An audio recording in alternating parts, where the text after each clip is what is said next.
자, 55절입니다. 사망아, 너의 승리가 어디 있느냐?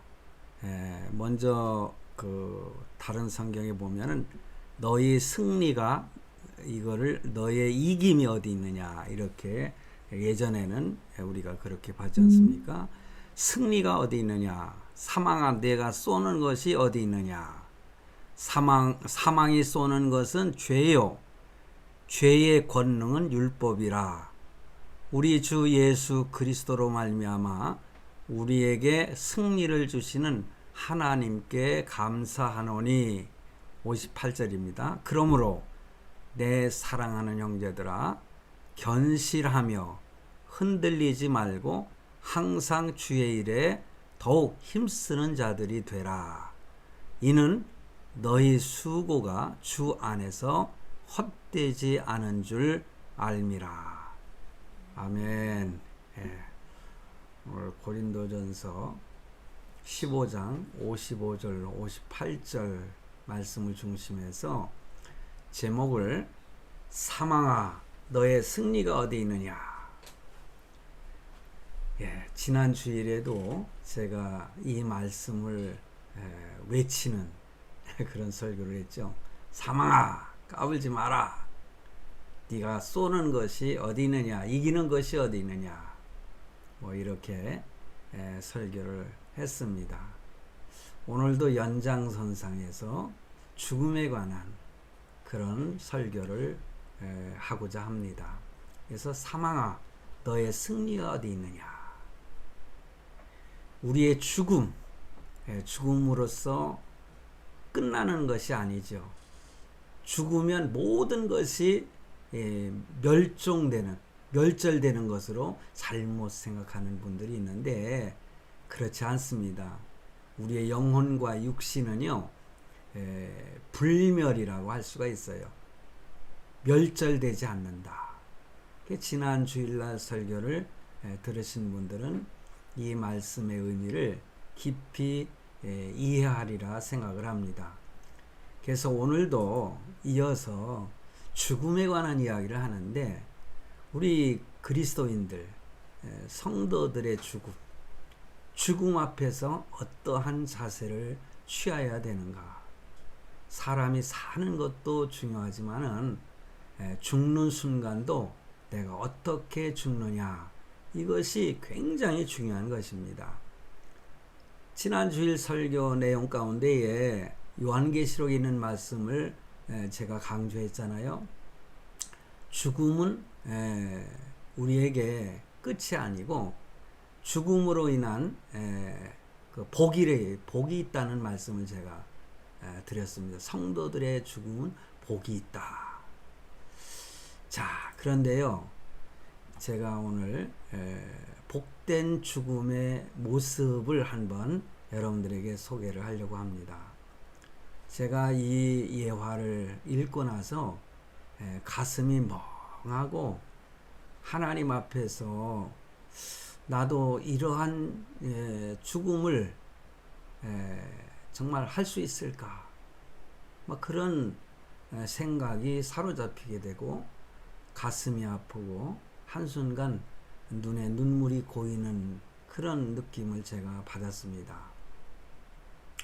그러면서 제가 생각한 것이 로마서 14장 8절에 있는 말씀이에요. 우리가 살아도 주를 위해 살고 죽어도 주를 위해 죽노니 그러므로 살든지 죽든지 우리가 주의 것이로다. 이 말씀이 제 심장에 꽂혔습니다.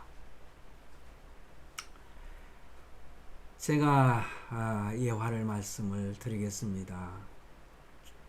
중국의 한 청년이 미국에서 아주 우수한 성적으로 공부를 마치고 좋은 관리직을 제공받았다 했습니다. 그런데 그 청년은요, 미국 정부의 관리가 되기를 사양하고 목회자의 길을 선택했다 그랬습니다. 누군가가 그에게 말을 했어요. 왜 좋은 자리를 거절하고 목사가 되었습니까? 이렇게 물었더니 그는 이렇게 대답을 했어요. 나는 의화단 사건이 있었을 때 중국 내륙 지방에 살고 있었습니다.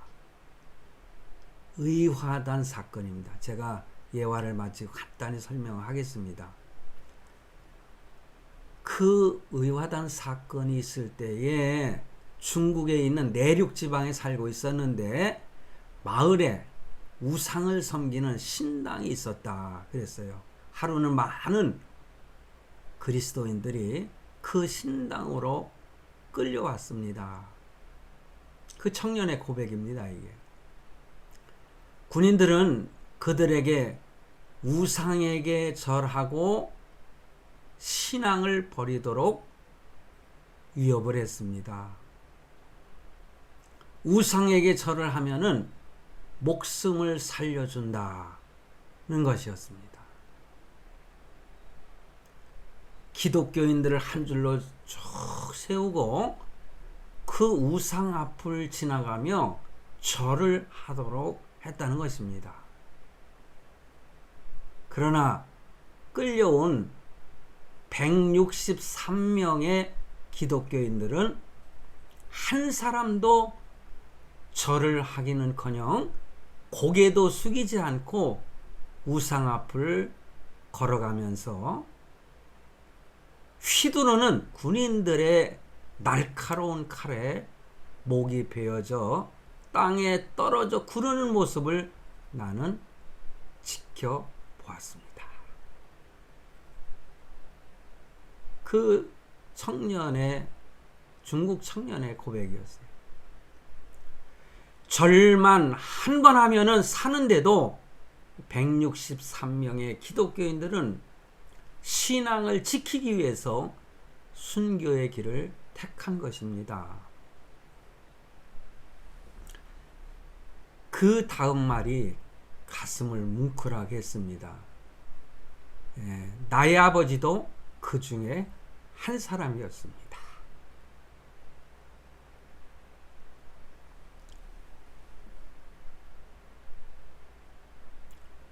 또 이렇게 뭉클하는군요.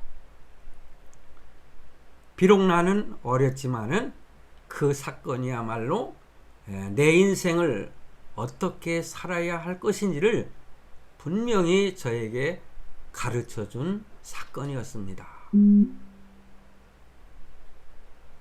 이것이 그 중국 청년의 고백이었습니다. 여러분,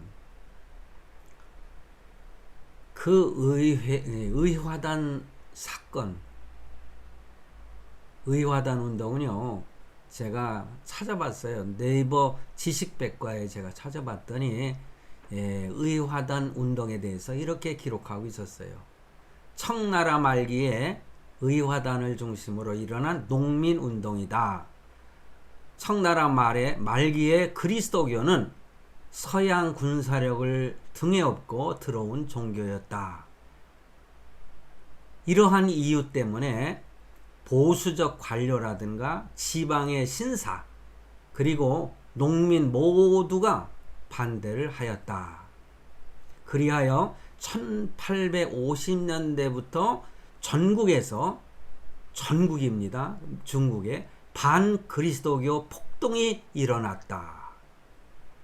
특히 독일의 세력 범위로 사회 불안이 가장 심한 산동 지방에서는 의화단이라는 종교 결사가 조직이 되어 부청멸양, 그러니까는 서양의 그 모든 것들을 갖다가 멸하자는 거죠. 그러한 구호로 반그리스도교, 반제국주의 운동을 일으켰다. 의화단이 베이징에 입성하여 외국 공사관을 습격하여 기세를 올렸지만 8개국 연합군에게 패배하였다. 이렇게 의화단 운동에 대해서 설명을 하고 있었습니다. 그니 실질적인 이야기죠. 당시에 서양 문명을 받아들이면서 기독교가 중국에 들어가서 많은 기독교인들이 생겼습니다. 그런데 이 의화단에 의해서 많은 크리스찬들이 생명을 잃게 되었던 사실을 역사적으로 많이 나타나고 있어요. 그런데 여기 한 청년의 고백처럼 자기 아버지도 그 163명의 기독교인들 속에 있었는데 그들은 결코 그 우상 앞에 고개 한번 숙이면은 목숨을 부지할 수 있었는데 그런 것에 두려워하지 않고 고개를 마치 이렇게 세우고 지나가는 그 목을 그 군인들이 칼로 그 목을 잘라버리는 이러한 말로 표현할 수 없는 처절한 사건이 일어났다는 것입니다. 여러분, 공산당이 이렇게 무서운 것입니다. 사회주의가 이렇게 무서운 것입니다. 우리 대한민국도 사회주의, 공산주의가 되면은 우리가 신앙을 지키기가 힘들어질 수 있다는 거 우리 결코 잊어서는 안 됩니다. 163명의 처절한 죽음이지만은 그거는 하나님 앞에서 순교한 거 아니겠어요? 하나님의 이름을 욕되이 하지 않고 우상 앞에 고개 한번 숙이면은 목숨을 부지할 수 있는데도 불구하고 그들은 죽음을 선택을 했다는 거죠. 그 죽음의 모습이 얼마나 아름답습니까? 이렇게 표현하면은 저를 향해서 욕을 하시겠습니까? 저도요, 그렇게 죽을 수만 있다면 하나님 앞에 감사하지 않을 수가 없겠죠. 여러분, 우리가 살든지 죽든지 인생의 목표가 분명해야 되는 것입니다.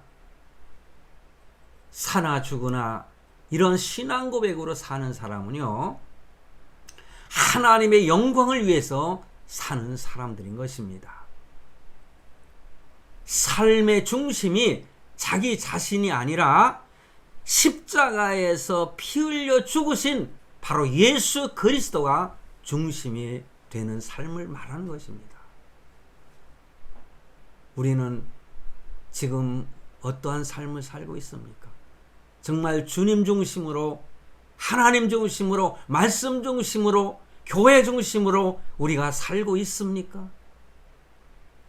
이 질문에 자신 있게 네라고 대답할 수 있는 사람은 정말 훌륭한 크리스찬이라고 말씀드리고 싶습니다. 자기 중심이 아니라 하나님 중심이 되어 다른 사람을 위해 존재하는 그러한 삶을 오늘 찬송가 1절의 내용에 보면은 이런 내용의 의미를 좀 담고 있지 않습니까? 사나 죽으나 우리가 하나님 중심으로, 예수 중심으로 신앙 고백하며 사는 그런 사람. 살든지 죽든지 자기 몸에서 그리스도께서 존귀하게 되는 삶을 사는 그러한 성도가 되었으면 합니다. 요즘에도 죽음이라는 것을 벗어던지기가 쉽지 않지요. 많은 사람들이 한순간순간 죽음 앞에 무릎 꿇고 저 세상으로 가는 사람들이 얼마나 많습니까? 시편 90편 10절에 보면은요, 우리의 연수가 70이요 강건하면 80이라도 그 연수의 자랑은 수고와 슬픔뿐이요 신속히 가니 우리가 날아가네. 날아가는 하나이다. 이렇게 시편 기자는 고백을 합니다. 요 며칠 전에요. 아주 참 욕을 하고 싶은 건방진 사람이 하나 있어서 참 화가 났는데요. 여러분들께서는 김형석 교수님을 아시죠? 저는 그분을 참 존경합니다. 그분이 102살인가요? 만으로 101살 됐죠. 그런데 김형석 교수님께서 일본의 그 신문하고 이렇게 뭐라고 합니까? 인터뷰라고 하죠. 할 때에 그 내용 속에 우리 한국 정부가, 대한민국 정부가 잘못하고 있는 부분들을 지적하는 그런 내용을 언급을 했어요. 그랬더니 정철승 변호사라고 하는 이 사람이 이 김형석 교수에 대하여 아주 막말을 하는 아주 괘씸한 행동을 하는 내용을 저는 뉴스를 통해서 들었습니다. 김형석 교수 보고 너무 오래 살아가지고 문제가 생겼다는 거예요. 정신이 온전치 못한 사람이 어떻게 그런 말을 하느냐는 식으로 비난을 하는, 나이가 51세밖에 되지 않은 김형석 교수님 나이의 절반밖에 인생을 살지 않은 그 사람이 100세가 넘은 철학자, 여러분 연세대 교수, 명예교수로서 지금까지도 많은 사람들에게 참 아름다운 삶의 모습을 보여주고 있는 이 김형석 교수가 100세가 넘도록 이 땅에 살던 그 내용의 말을 했는데,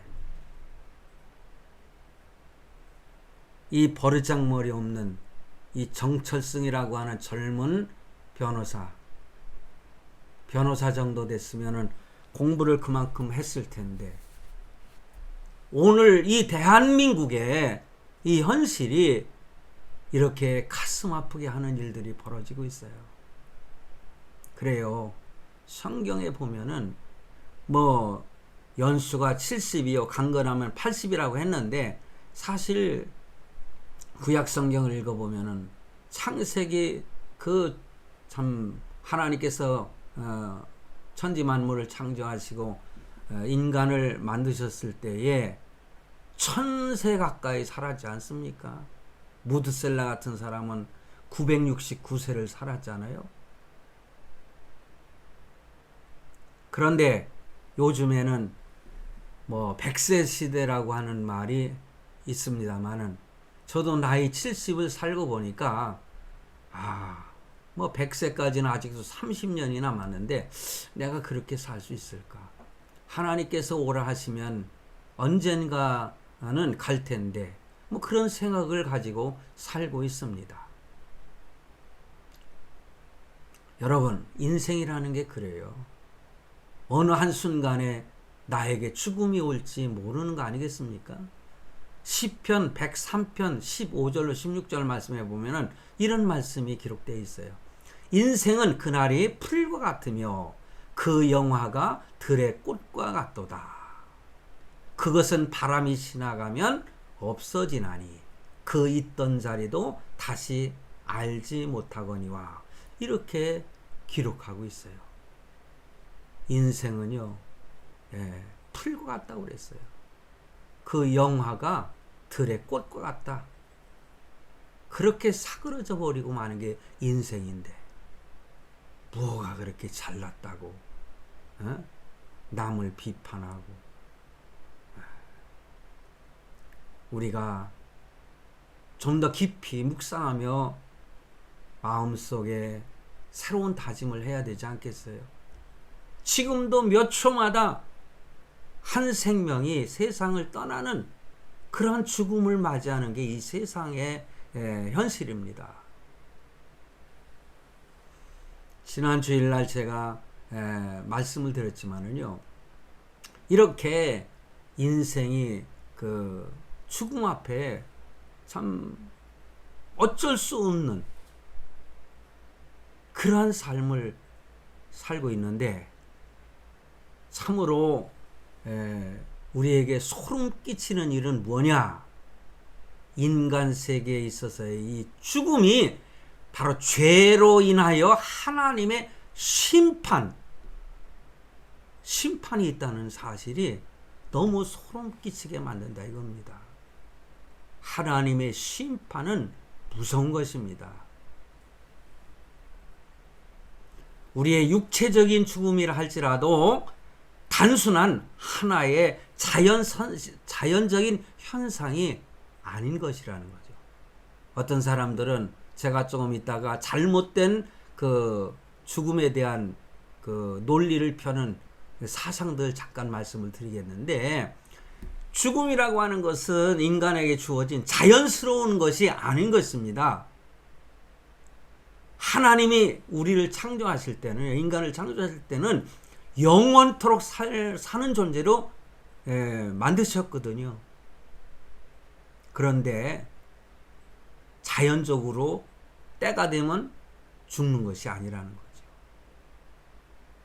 하나님의 심판으로 사망이 이르렀다는 사실을 거듭 제가 강조를 하고 있습니다. 죽음이라는 것은 근본적으로 죄에 대한 형벌이요, 하나님의 정하신 바다, 그렇게 말씀을 드렸지 않습니까? 창세기 2장 7절에 보면은 여호와 하나님이 땅에 흙으로 사람을 지으시고 생기를 그 코에 불어넣으시니 사람이 생명이 된지라. 이렇게 생명, 살아있는 영, 이것은 죽을 수 있는 존재로 만드신 것은 아니었죠. 그런데 히브리서 9장 27절에 보니 한 번 죽는 것은 사람에게 정하신 것이요 그 후에 심판이 있으리니. 왜 그렇습니까? 죄로 인하여 이 세상에 사망이 들어왔기 때문에 그런 것입니다. 하나님의 심판으로, 하나님의 진노로 인하여, 왜냐? 죄는 하나님의 심판의 결과가 죽음이기 때문에 그렇습니다. 그러면서 하나님께서는 아담에게 선언을 하셨어요. 죄를 범한 이후에 너는 흙이니 흙으로 돌아갈지니라. 이렇게 하나님의 저주 속에 포함되어 있는 것입니다. 창세기 3장 19절에 보니 비슷한 말씀이 있죠. 네가 흙으로 돌아갈 때까지 얼굴에 땀을 흘려야 먹을 것을 먹으리니 내가 그것에서 취함을 입었음이라. 너는 흙이니 흙으로 돌아갈 것이니라 하시니라. 성도 여러분, 우리가 땀을 흘려 고생하며 살아가는 것, 이 자체가 하나님의 심판의 결과라고 하는 것을 생각해 보세요. 하나님께서 에덴 동산의 모든 것을 아름답게 창조하시고 우리 인간에게 다 마음대로 먹고 마시고 할 수 있도록 그렇게 복을 주셨는데, 아담이 인간의 대표자로서 아담이 하나님 앞에 범죄했기 때문에 모든 사람이 범죄 가운데 빠져서 죽을 수밖에 없는 존재가 되었다고 하는 것. 이것을 1000번 만번 강조해도 부족합니다. 우리는요, 조금만 참 여유로우면은 이 모든 것을 잊어버리고 살아요.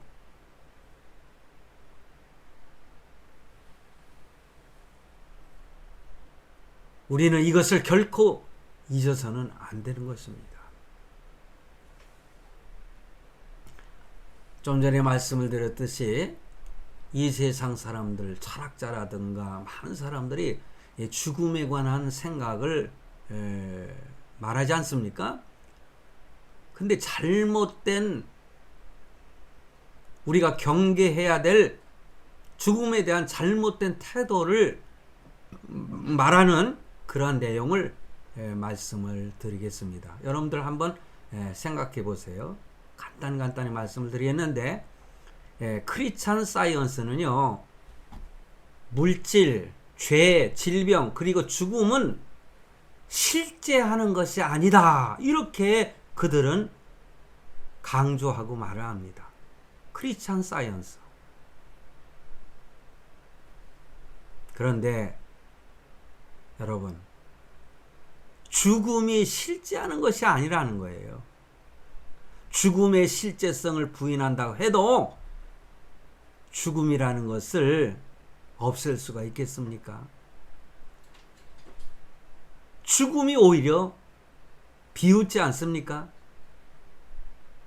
창세기 5장 5절로 31절 말씀을 쭉 보면은요, 좀 전에도 제가 무드셀라 나이를 말씀을 드렸는데, 그때는 아담은 930세를 살았고, 셋은 870세, 에노스는 920세, 에녹은 962세, 무드셀라 969세. 뭐 이렇게 쭉 보면은 참 오랜 기간을 살았던 우리의 선조들이 나오지 않습니까?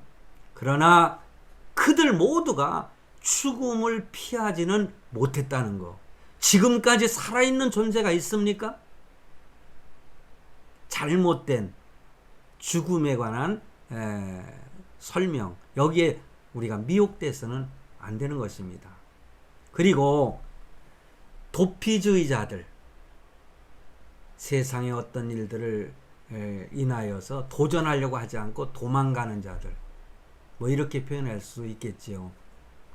이들은, 도피주의자들은요, 죽음이 두렵기 때문에 언급을 하지 않는다.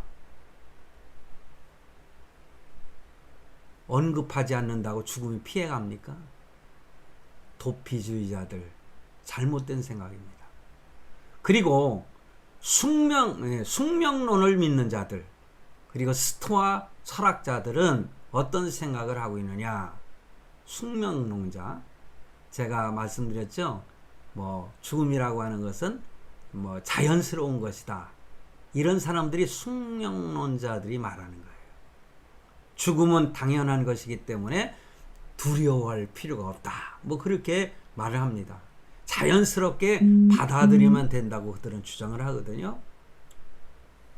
그러므로 그들은 아주 용감하게 행동을 하지만은 그것은 하나의 행동일 뿐이지 죽음의 두려움에서는 피하여 갈 수 없는 존재들입니다. 그리고 종교가 없다고 주장하는 사람들, 무종교자들은요, 죽음을 저주를 합니다. 아주 오만하고요, 마지막 힘을 다해서 허공을 향해서 주먹질을 하는 이런 종교를 자기네들은 용납하지 않는다고 큰소리 치는 사람들. 우리는 무슨 결론을 내려야 되느냐? 이런 사람들은 더러운 속임수다라고 외치는 그들을 불쌍한 눈으로 바라봐야 되지 않겠어요?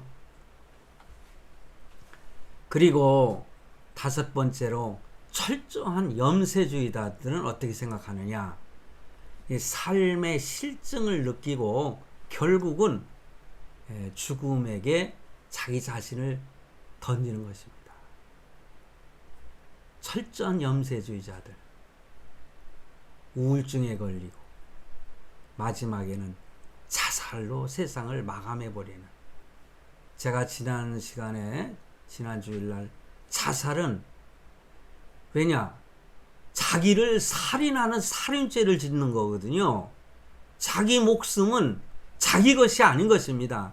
하나님의 것입니다. 그런데 그 목숨을, 자기 목숨을 자기 것이냐 스스로 잘라버리는, 목을 메어 죽는, 이것은 살인죄거든요. 그런데 그 살인죄를 회개할 기회가 사라져버리니까 그는 죄인으로서 지옥에 갈 수밖에 없는 거 아니겠습니까? 결코 자살은 있어서는 안 됩니다. 충동에 넘어가지 마시기 바랍니다.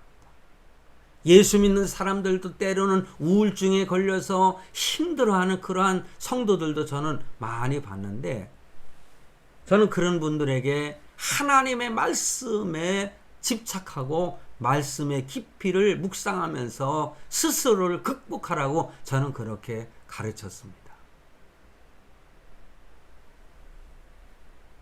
여러분, 또 한 가지 잘못된 태도를 가진 사람들, 광신적인 순교지상주의자들, 광신자라고 그렇게 어떤 사람들은 표현하지 않습니까? 그런데 잘 들어보십시오. 순교한 스테반과 동일시해서는 안 됩니다. 순교한 사람들, 누가 자기를 죽여주기를 기대하는 그런 광신자들, 순교 지상주의자들, 그러니까 다른 사람으로부터 죽음을 당하기를 추구하는 자들, 여러분 이해하시겠습니까? 그런 사람들 어디 있느냐고요? 분명히 있습니다. 하긴 죽으면 죽으리다라고 하는 책을 쓴 그 안희숙 선생님은 제가 그 고등학교 시절인가 그 책을 밤새도록 읽으면서 눈물을 흘렸던 기억이 지금도 납니다. 그는 해방 참 며칠을 남겨놓고 그러니까는 뭐라고 할까요? 그 해방되고 나서 며칠만 더 있었으면은 사형을 당하게 되어 있었는데 광복이 먼저 이루어짐으로 말미암아 죽지 않은 거예요. 할렐루야! 얼마나 감사합니까? 그런데 이 안희숙 씨는 하나님을 원망하는 글을 썼더라고요. 하나님, 왜 저를 순교의 자리에서 버리셨습니까? 나는 순교하기를 원했는데.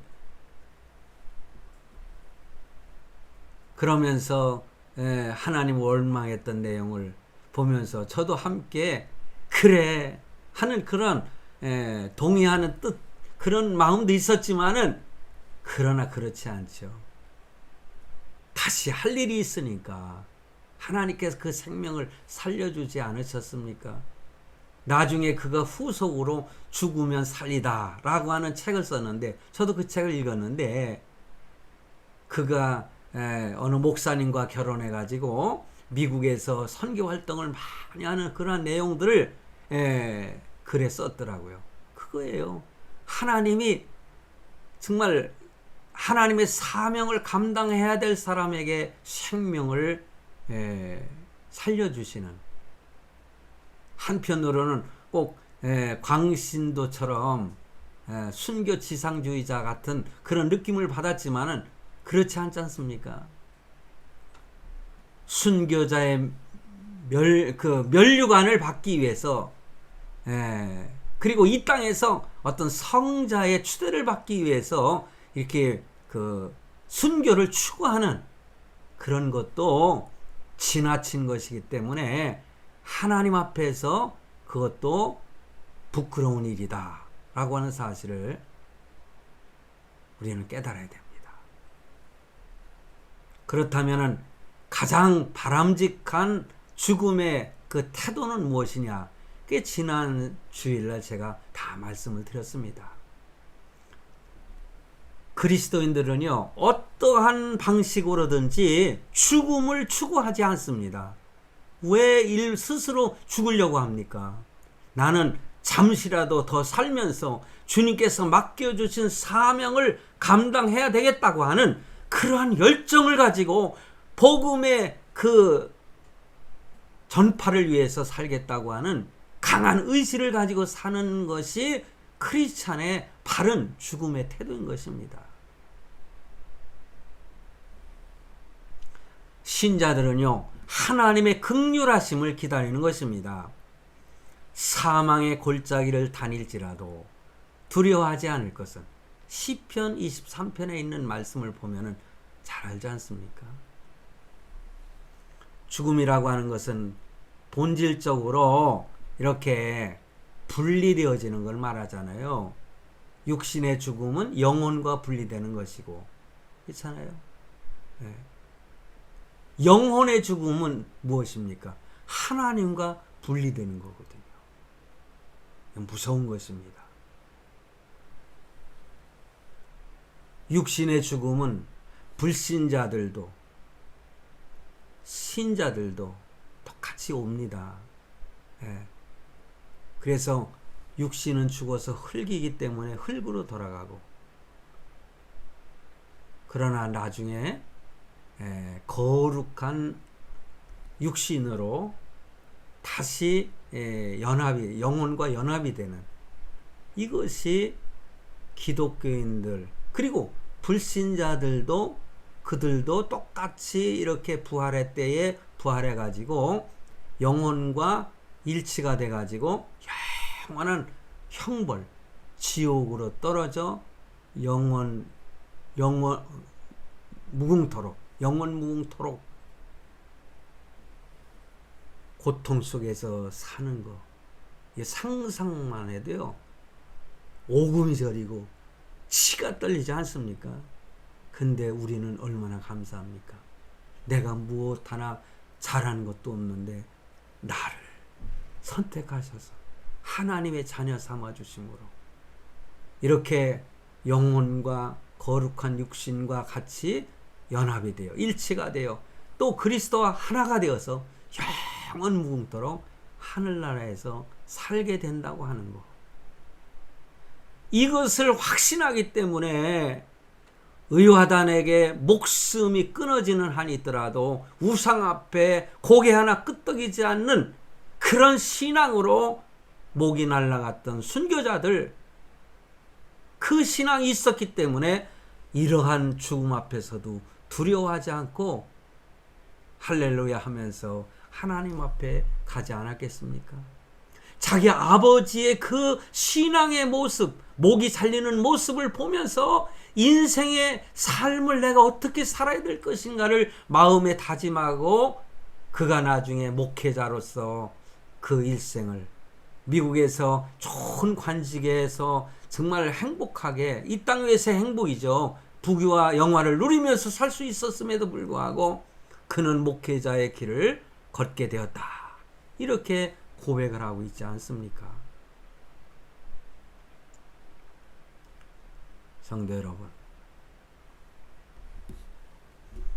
우리 신자들, 하나님의 자녀들을 위해서 예수님께서 그 죽음의 저주를 짊어지셨기 때문에 우리는 영원한 영생을 맛보게 되는 것입니다.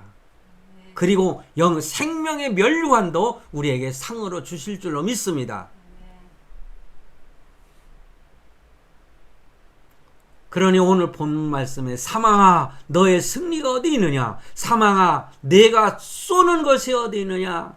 사망이 쏘는 것은 죄, 죄의 권능은 율법. 율법으로 보면 우리는 다 죄인이고요, 죽을 수밖에 없지 않습니까? 그런데 우리는 은혜로 사는 것입니다. 하나님의 은혜가 아니고서는 하루도 살 수가 없는 것이 오늘 저와 여러분입니다. 우리 주 예수 그리스도로 말미암아 우리에게 승리를 주시는 하나님께 감사하노니, 그러므로 내 사랑하는 형제들아 견실하며 흔들리지 말라. 그리고 항상 주의 일에 더욱 힘쓰는 자들이 되라. 이는 너의 수고가 주 안에서 헛되지 않은 줄 알미라. 할렐루야. 저는 실제 목회할 때에 예를 들어서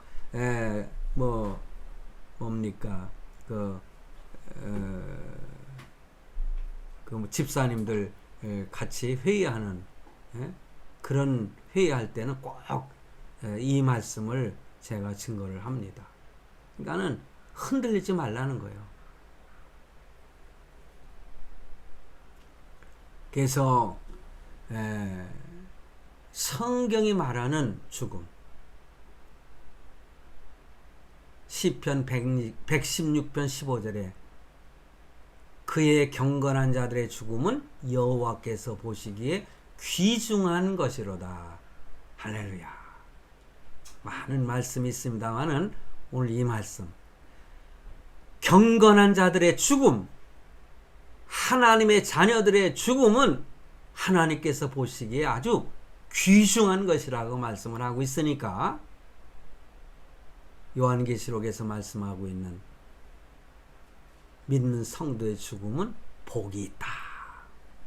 그러므로 용기를 내십시오.